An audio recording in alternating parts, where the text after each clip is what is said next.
अंतर्राष्ट्रीय संगठन human rights watch ने अपनी एक नई रिपोर्ट में कहा है कि चीन मस्जिदों को बंद कर रहा है, तोड़ रहा है या उनके उपयोग बदल रहा है। HRW ने कहा है कि ये क्रैकडाउन चीन में इस्लाम के पालन को रोकने के व्यवस्थित प्रयास का नतीजा है। आधिकारिक रूप से नास्तिक देश चीन दावा करता है कि वहाँ धार्मिक आज़ादी है। चीन में करीब 2 करोड़ मुसलमान रहते हैं। हालांकि पर्यवेक्षक मानते हैं कि हाल के सालों में संगठित धर्म का दमन बढ़ा है और चीन धर्म पर अपना नियंत्रण बढ़ा रहा है। HRW की चीन में कार्यवाहक निदेशक माया वांग ने कहा, चीन सरकार का मस्जिदों को बंद करना, तोड़ना और उनका इस्तेमाल बदलना चीन में इस्लाम के दमन के व्यवस्थित प्रयासों का हिस्सा है। HRW की रिपोर्ट के मुताबिक स्वायत्त क्षेत्र निंगकिसिया या के लियाओकियाओ गांव में 6 में से 3 मस्जिदों के गुंबद और मीनारों को हटा दिया गया है। बाकी 3 के नमाज पढ़ने के मुख्य हॉल नष्ट कर दिए गए हैं। HRW को मिली सैटेलाइट तस्वीरों में मस्जिद के एक गोल गुंबद की जगह चीनी स्टाइल का पैगोंडा दिखाई दे रहा है। ये बदलाव अक्टूबर 2018 से जनवरी 2020 के बीच हुआ। चीनी मुसलमानों पर शोध करने वाली हैना थेकर के मुताबिक साल 2020 के बाद से निंगकिसिया या में 1300 से अधिक मस्जिदों को या तो बंद कर दिया गया है या उनके इस्तेमाल को बदल दिया गया है। ये इस क्षेत्र की कुल मस्जिदों में से 1/3 है।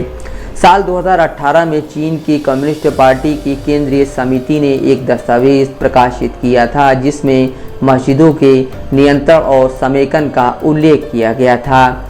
इस दस्तावेज में सरकारों से कहा गया था कि अधिक मस्जिदों को तोड़ें और कम का निर्माण करें और ऐसे ढांचों की कुल संख्या को कम करने के प्रयास करें। इस दस्तावेज के मुताबिक मस्जिदों का निर्माण, लेआउट और मस्जिदों को मिलने वाले फंड पर सख्त निगरानी की जानी चाहिए।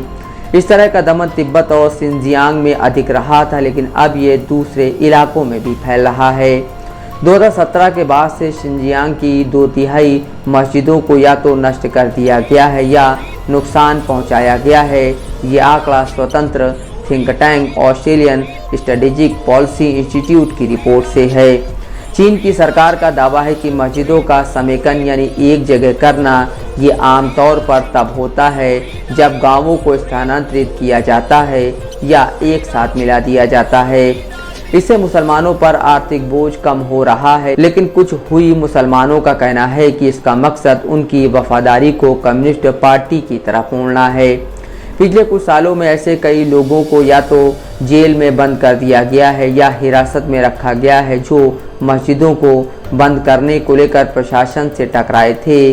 2019 में एक स्थानीय टीवी चैनल पर प्रसारित हुई रिपोर्ट में कहा गया था कि प्रशासन के समसाध वैचारिक शिक्षा और मार्गदर्शन कार्य के बाद कई मस्जिदों को कार्यस्थलों का सांस्कृतिक केंद्रों में बदल दिया गया है।